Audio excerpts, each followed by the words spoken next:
The final slam of the oak door echoed like a gunshot in the cold autumn air.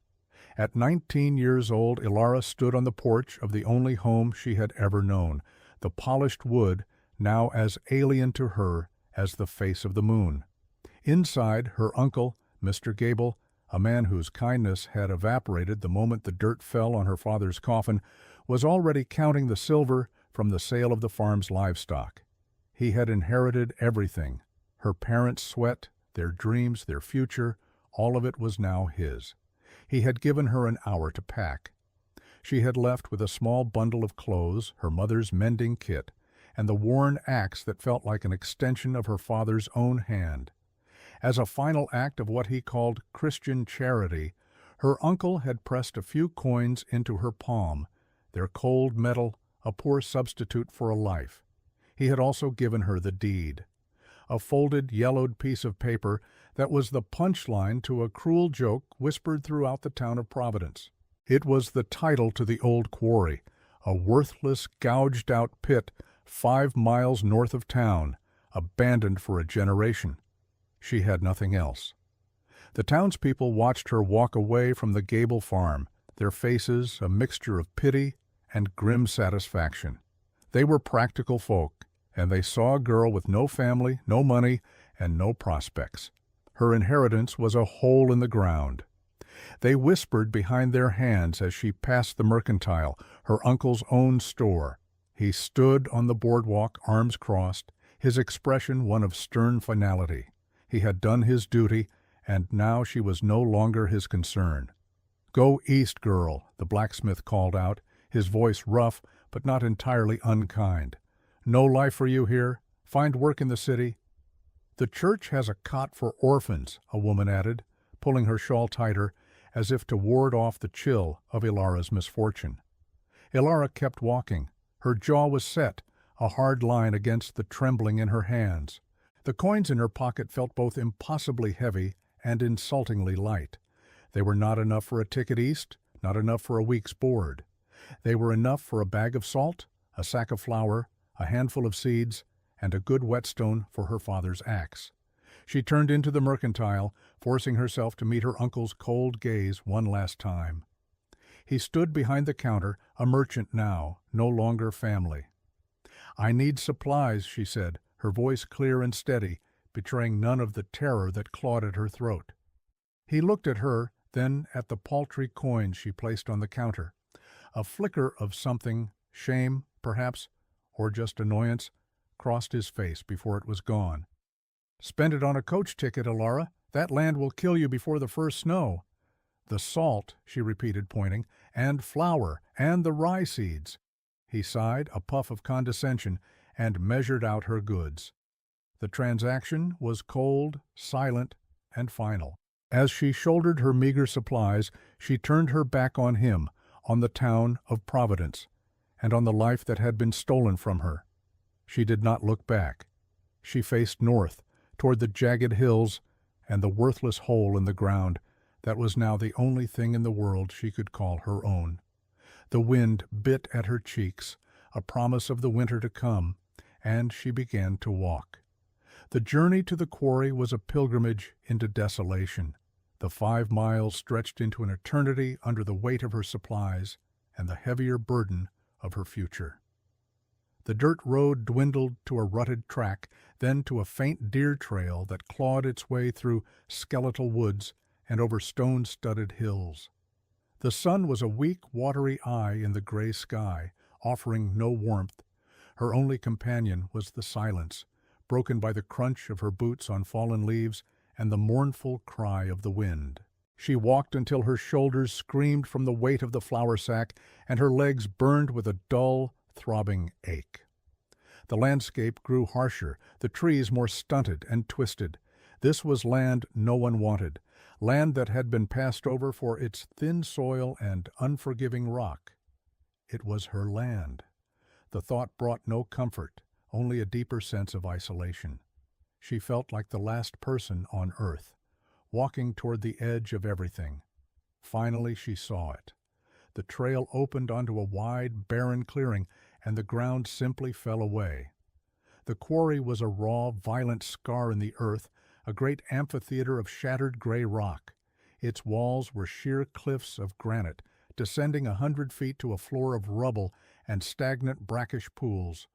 The wind, finding the open space, howled across the lip of the pit, a hungry, predatory sound that seemed to mock her arrival. This was her inheritance, a grave.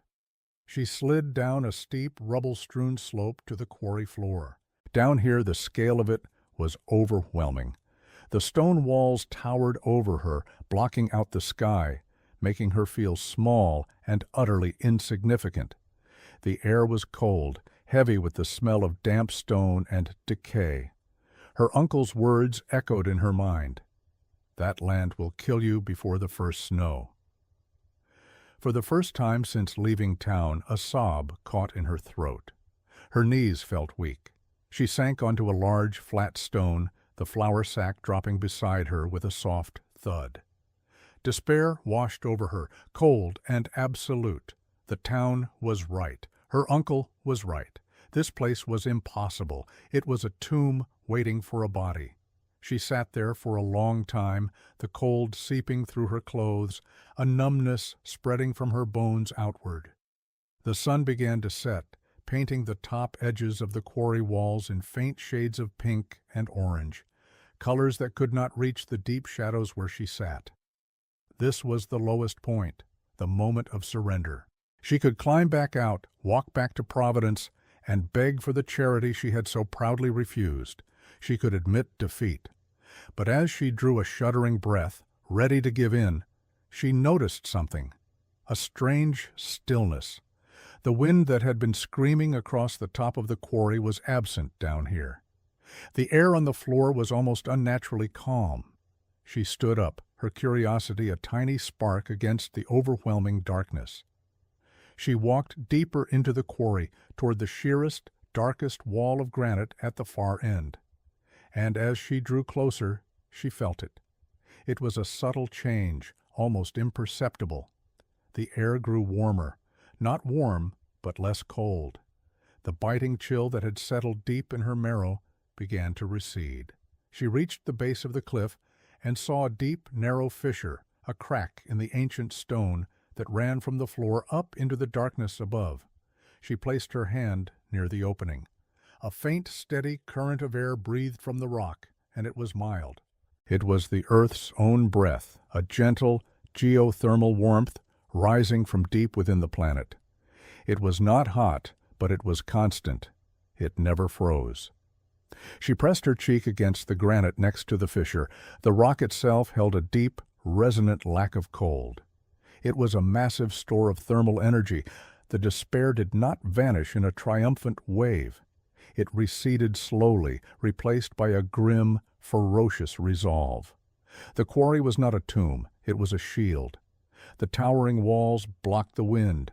The stone held the memory of the sun, and this fissure, this secret breath from the heart of the world, was a gift. It was a chance. It was not a home, but it was a foundation. She picked up her father's axe, the handle smooth and familiar in her raw hands. The work would be brutal. It might still kill her. But now, for the first time, she did not believe it would. The first week was a blur of brutal, punishing labor.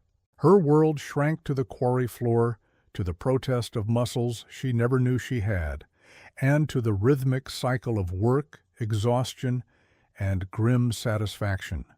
Her hands, soft from a life of mending and kitchen work, were the first to betray her. Blisters rose, broke, and bled, leaving her palms raw and screaming with pain. She tore strips from a spare shirt and wrapped them tightly, gritting her teeth against the fire as she worked. Her first task was to clear a space at the base of the warm fissure. The quarry floor was a chaotic jumble of stone, shards of granite the size of her fist, and boulders that took all her strength to roll aside. She used a stout branch as a lever, her whole body straining, her breath coming in ragged gasps. Each stone moved was a victory. Slowly, agonizingly, a level patch of earth began to emerge against the towering back wall of the quarry. This would be her living space. sheltered on three sides by the unyielding strength of the mountain itself. Next, she needed a fourth wall. For this, she had to leave the relative shelter of the pit and venture into the woods that clung to the quarry's rim. She used her father's axe, the tool feeling heavy and awkward at first. Her initial swings were clumsy, glancing off the trunks of the young pines she selected. But with each swing, she learned. She learned to read the grain of the wood, to put the weight of her body behind the blow, to feel the deep, satisfying thump as the blade bit true. Felling the first tree was a monumental achievement. It crashed to the ground with a sound that seemed to shake the world. Getting the logs from the rim down to the floor was another trial. She could not carry them. Instead, she pushed and rolled them to the edge, sending them skidding and bouncing down the rubble slope in a controlled avalanche of noise and dust. It was dangerous, reckless work. A single misstep could send her tumbling down with them. But she worked with a focused, desperate intensity. By the end of the first week, a small mountain of logs lay waiting on the quarry floor. Now came the construction. She had watched her father build a new barn years ago, had watched the way the logs were notched to fit together, the way the men worked in a rhythm. She had no one to help her. She had to devise her own methods. Using her lever and the natural slope of the ground, she maneuvered the first logs into place, forming the base of her front wall. It was a slow, grueling process, lifting one end, wedging a stone beneath it, then lifting the other. Her muscles screamed in protest, a constant burning ache that never fully subsided, even in her sleep. For mortar, she used the earth itself. At the base of the quarry wall, where the seep of water kept the ground perpetually damp, she found a thick deposit of clay. She mixed it with sand from a dry creek bed and water from the seep, stomping it with her bare feet until it had the consistency of thick dough. With this primitive mortar, she filled the gaps between the rocks she used for her foundation and chinked the spaces between the logs of her wall. It was messy, crude work, but it was solid. She built 4 interconnected systems, each one a piece of the puzzle of her survival. The first, the shelter itself, was the most obvious. The quarry walls were its spine, the log wall its face. For a roof, she laid smaller logs across the top, angling them steeply from the front wall to a high ledge on the quarry face.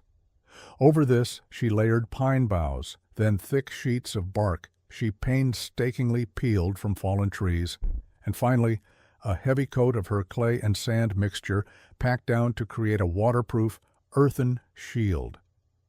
The second system was heat. The geothermal fissure was her secret weapon. It provided a constant low-level warmth that kept the deepest chill out of the air.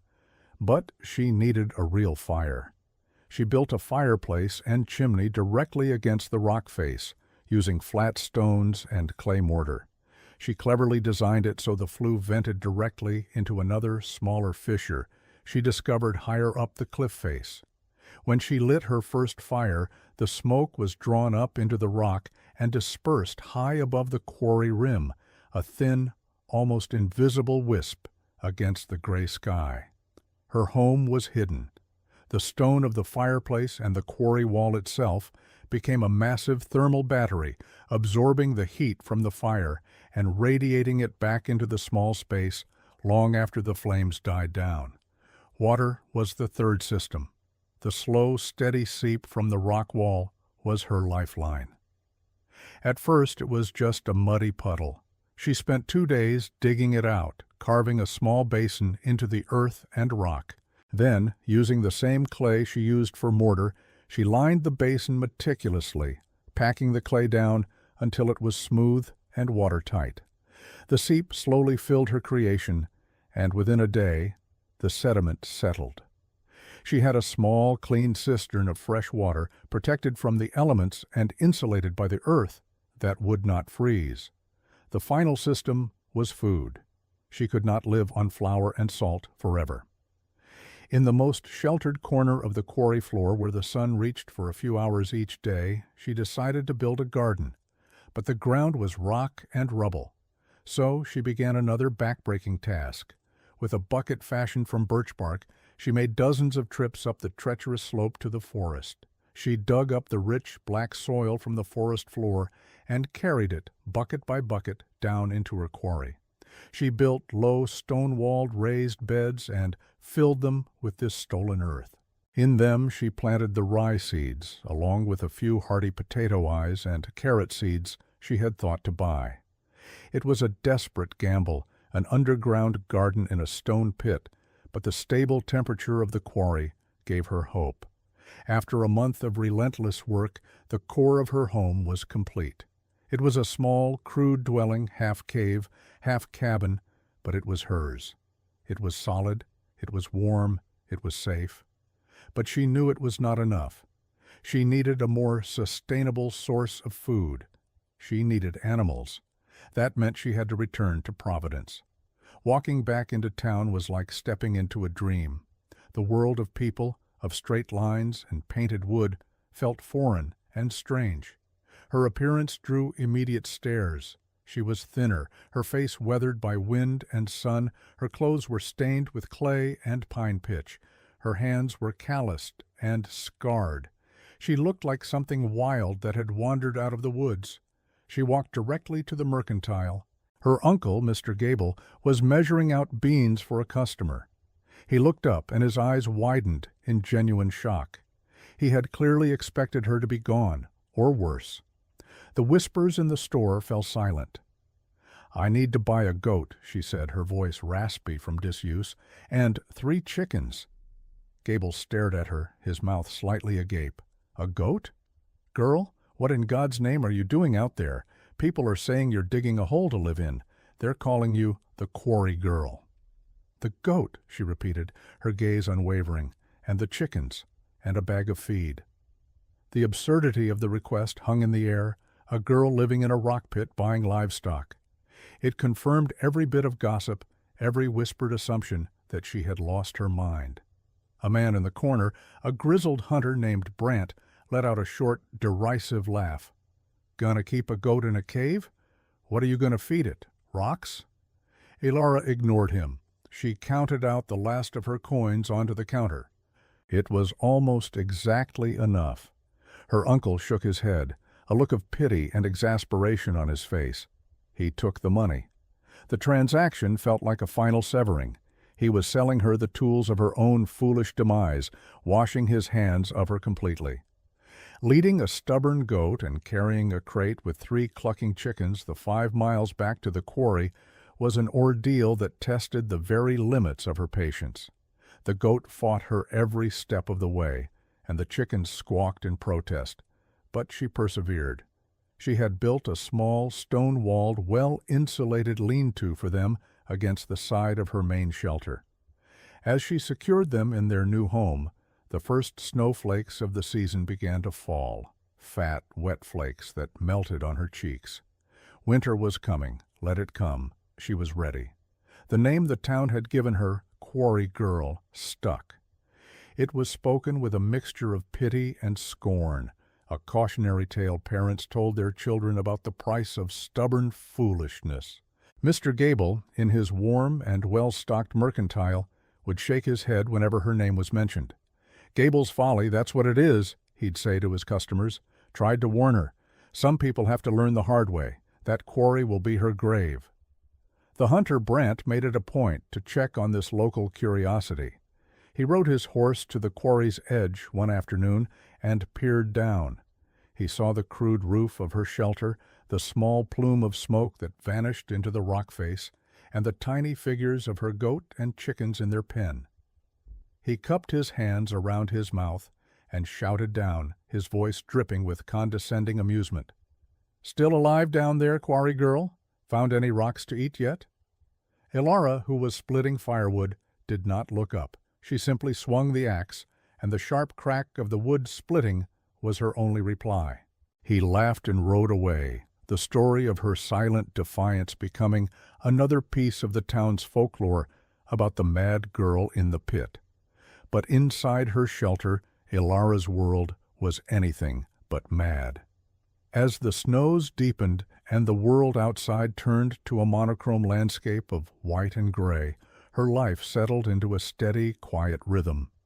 Her days were governed not by a clock, but by the needs of her small ecosystem. She woke in the near darkness, the air in her shelter cool, but never truly cold. The first task was always the fire, stirring the glowing embers from the night before, and adding fresh wood until a cheerful blaze pushed back the shadows. Its warmth was a living presence, a constant companion. She would tend to her animals next. The goat would greet her with an impatient bleat, and the chickens would cluck softly. Their small bodies generated a surprising amount of warmth in their insulated lean-to. Milking the goat and collecting the precious, perfect gift of an egg or two were small, sacred rituals. This was food she had not bought, but created. It was life. Her underground garden was a miracle. Sheltered from the killing frosts and brutal winds and benefiting from the quarry's stable geothermal temperature, the plants thrived. The vibrant green of the kale leaves was a defiant splash of color against the winter world. Pulling a carrot from the dark, rich earth felt like pulling up a jewel. She tended the beds with a gentle hand, watering them with the clear, cold water from her cistern. The days were filled with the quiet, repetitive tasks of survival. She mended her clothes by firelight, her mother's sewing kit a tangible link to the past. She sharpened her axe on the whetstone, the scrape of steel on stone a meditative sound. She devised snares and set them in the woods above the quarry, occasionally catching a rabbit to add meat to her pot. She spent hours splitting and stacking firewood, creating a massive wall of fuel that grew with each passing week. She was utterly alone, but she was not lonely. Her world was full, with the warmth of the fire, the sounds of her animals, the steady work of her hands. She was the sovereign of this small, ordered kingdom of stone and earth. Her systems were not untested. Winter sent small challenges, previews of its greater power. An early, heavy snow caused a section of her earthen roof to sag. She spent a frantic day clearing the weight and reinforcing the log beams from within, her heart pounding with the fear of collapse. Another time, a pack of wolves, lean and hungry, were drawn by the scent of her goat. She was awakened by their howls echoing in the quarry. She spent the night sitting by the fire, her father's axe across her lap, listening to them circle on the rim above, a terrifying siege that finally ended with the rising sun.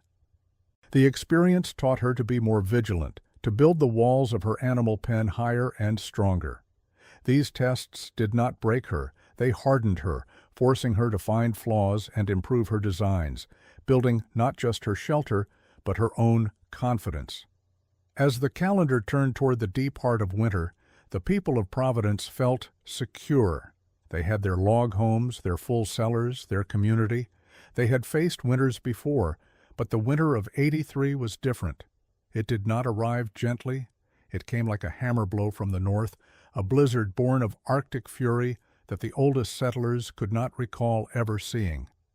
It began as a whisper, a gray sky that thickened and lowered until it seemed to rest on the very rooftops of the town.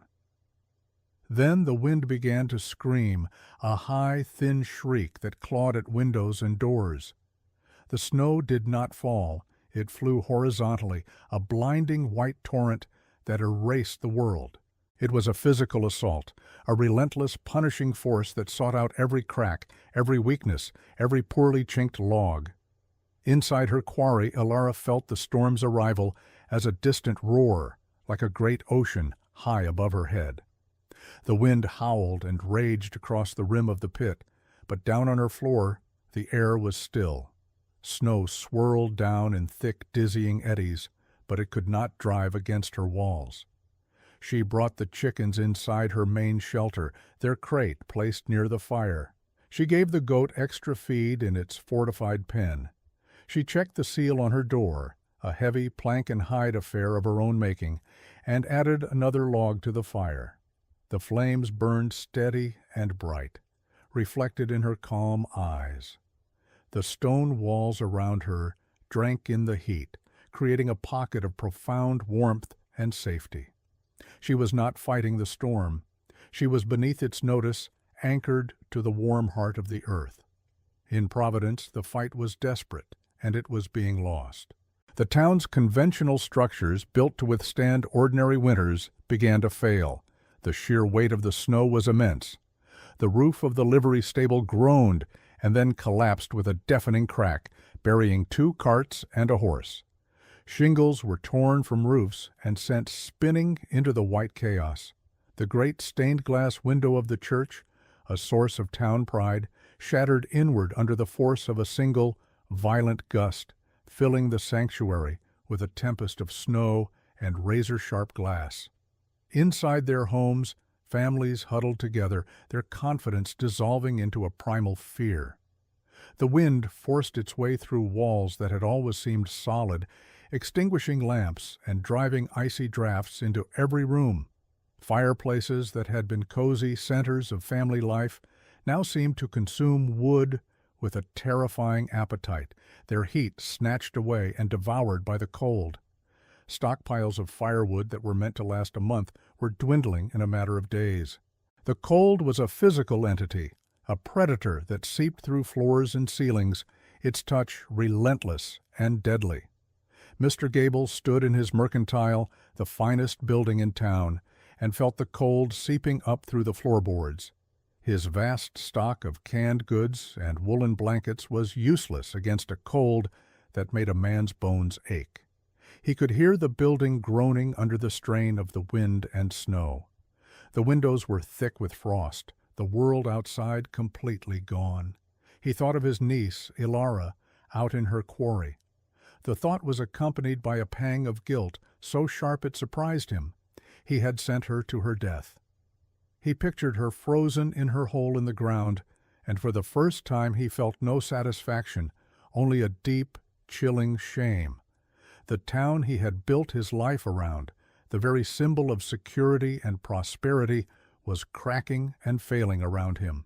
Their preparations, their collective wisdom, had been proven to be nothing but arrogance in the face of nature's true power. The storm raged for 3 days without pause.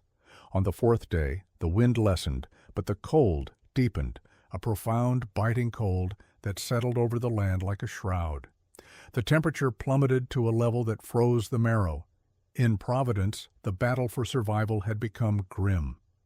2 families from the edge of town, their cabin roofs collapsed, had crowded into the town hall, but its single stove was no match for the cavernous space. Livestock, trapped in barns, began to freeze to death. The town was isolated, buried, and slowly dying. The first to break was Brant, the hunter. He had been checking his trap lines when the blizzard hit and had taken shelter in a small, hastily built lean-to. It was no match for the storm. After 2 days, his firewood was gone, and the cold had begun to work its way into him. Delirious and half-frozen, he stumbled out into the white wilderness, driven by a primal instinct to move or die. He didn't know where he was going. He was simply a man walking toward his own end. By sheer dumb luck, his path took him near the quarry. He was on the verge of collapse, his vision blurring when he saw it. It wasn't a light, not exactly. It was a faint, shimmering disturbance in the air rising from a crack in the rocks ahead. A heat haze, an impossibility in this frozen world. He staggered toward it, his mind barely registering what he was seeing. He reached the edge of the quarry and slid, more than walked, down the snow-filled slope, landing in a heap on the floor. He saw the low, snow-covered roof of the shelter, the solid wooden door. With the last of his strength, he crawled to it and banged his frozen fist against the wood, a weak, desperate drumming. Then he collapsed. The sound was jarring in Ilara's quiet world. She was not expecting a visitor. Her first thought was of a wolf or a bear driven mad by hunger. She grabbed her axe and listened. The banging came again, weaker this time, followed by a muffled groan. It was human. Cautiously, she lifted the heavy bar on her door and pulled it open just enough to see. The sight of the half-dead man crumpled on her doorstep sent a jolt through her. It was Brant, the man who had laughed at her from the rim of her world. For a single frozen moment she hesitated. The bitter memory of his mockery, of the town's scorn, rose up in her. He represented all of them, all the people who had dismissed her, who had called her a fool and left her for dead. To help him would be to spend her precious firewood, her carefully rationed food, her hard-won warmth on one of her tormentors. It was her right to close the door, to leave him to the fate he had so smugly predicted for her. But the moment passed. The man at her door was no longer a mocker. He was just a human being, dying. The cold that was killing him was the same enemy she had fought, and, for now, defeated. To let him die would be to allow that enemy a victory inside her walls. It would make her as cold as the wind, as hard as the stone. Her survival had been a testament to her own strength and ingenuity, but her humanity would be defined by this choice. She had not built this sanctuary just to save herself, but to save the part of herself that was still human. She made her choice. With a grunt of effort, she dragged the heavy, near-frozen man inside and pushed the door shut, barring it against the cold. The difference in temperature was immediate and shocking. Brant's body was stiff, his face pale and waxy with frostbite. She pulled off his frozen gloves and boots, her own fingers aching from the contact with his icy flesh. She wrapped him in the warmest blankets she had, thick wool she had bought with her first earnings from trading eggs. She stoked the fire until it roared, filling the small space with a deep, penetrating heat. She ladled broth from the pot that simmered perpetually at the edge of the hearth, a rich soup made from rabbit bones and winter vegetables from her garden. She forced the warm liquid between his cracked blue lips, a spoonful at a time. She worked with a quiet, focused efficiency, her anger and resentment forgotten, replaced by the simple, urgent task of saving a life. She spent the next hours tending to him, rubbing his frozen extremities to restore circulation, forcing more warm broth into him, and keeping the fire blazing.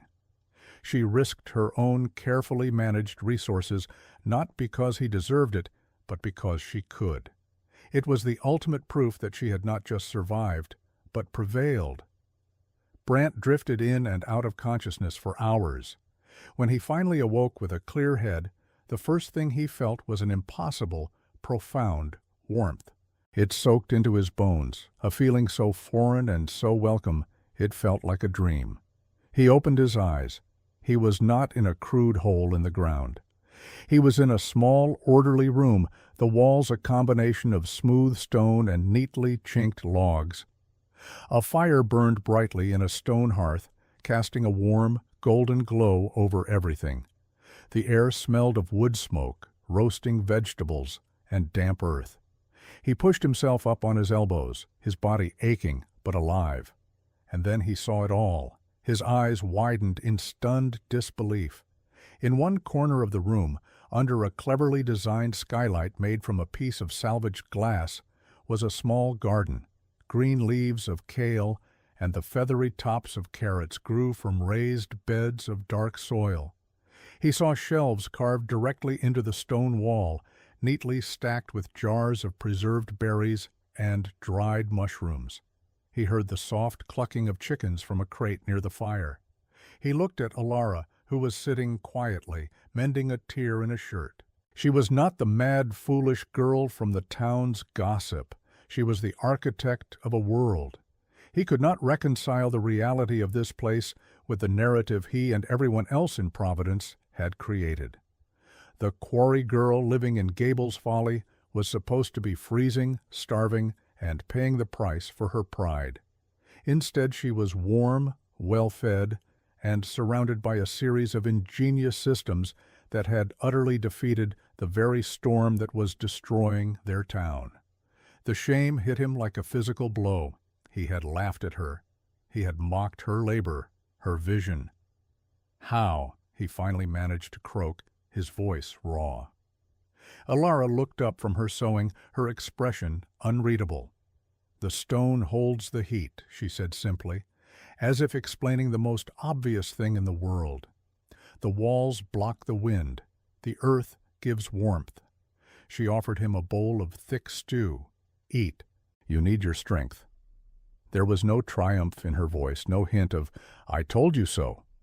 There was only a quiet, powerful grace. She did not need to gloat.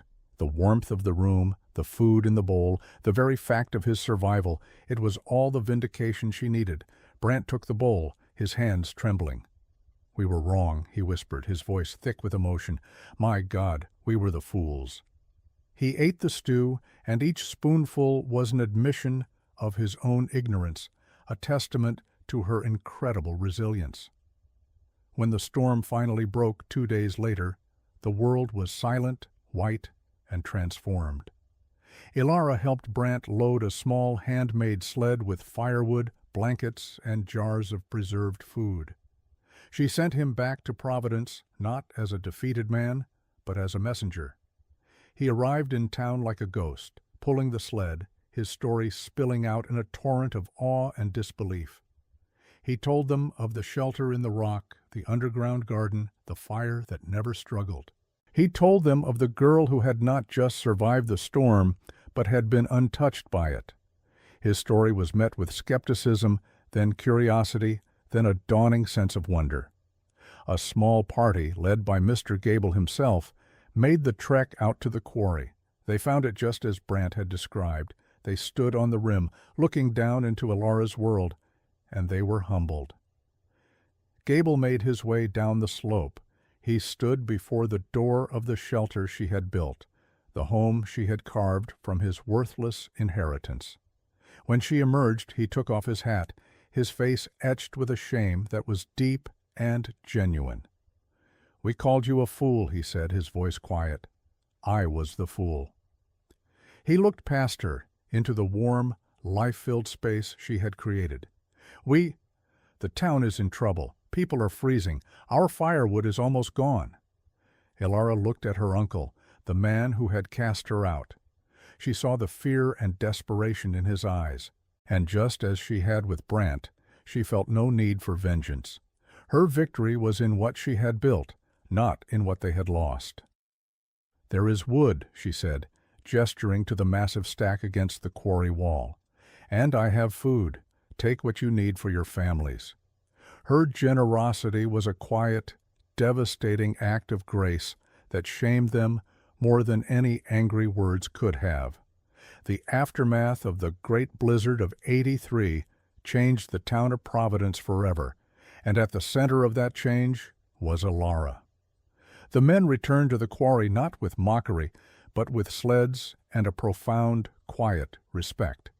They hauled away firewood and food, each log a piece of her foresight, each jar a testament to her labor. The derisive nickname, Quarry Girl, was retired, or rather, it was transformed. It became a title of honor, spoken with a sense of awe. She was the quarry woman, the one who had seen value where they had seen only waste. Her relationship with the community shifted from the ground up. They came to her not for charity, but for trade, and then for knowledge. They brought her tools, cloth, and metal goods. In return, she traded her surplus, winter kale, fresh eggs, goat's milk, and the hard, dry firewood that her sheltered position allowed her to season perfectly. But more than that, they came to learn. Farmers who had lost their livestock in the freeze came to see how her small, stone-walled lean-to had kept her animals alive. They learned about insulation, about using the earth itself to shield against the cold. Mr. Gable became her most loyal customer and advocate. The shame of his earlier actions drove him to make amends in the only way a merchant knew how, with fair trade and public praise. He sold her vegetables in his store, telling every customer the story of how she grew them in the dead of winter. He helped her acquire a breeding pair of goats and better tools. It was his quiet penance. Ilara's story spread. Travelers passing through Providence heard about the woman who lived in a quarry, and whose home was warmer in winter than any in town. Her methods, once seen as eccentric, began to be adopted. People started building their root cellars deeper, incorporating stone and earth into the northern walls of their homes to create thermal mass. The quarry was no longer Gable's Folly. It became a landmark, a place people pointed to as proof that ingenuity and hard work could triumph over anything. The landscape of the settlement began to change, subtly at first, as her principles of working with nature, not against it, took root. She never moved back to town. The quarry was her home, the place she had built not just with her hands, but with her spirit. She expanded her living space, carving new rooms from the rock, building a small greenhouse against the warm fissure, and cultivating a larger, terraced garden. Her life remained one of quiet routine and hard work, but it was a life of her own making, on her own terms. She had found her peace not in the comfort of a community that had cast her out, but in the steadfast embrace of the stone that had sheltered her. Years later, an old woman with hands as tough as leather and eyes as clear as the winter sky would sit on a stone bench at the lip of her quarry, watching the sun set. She had built more than a shelter. She had built a life, and in doing so, had taught a whole community the true meaning of wealth. It was not in coins or deeds or the good opinion of others. It was in the quiet strength to see potential where others saw despair, the resilience to endure the brutal indifference of the world, and the grace to offer warmth to those who had left you in the cold.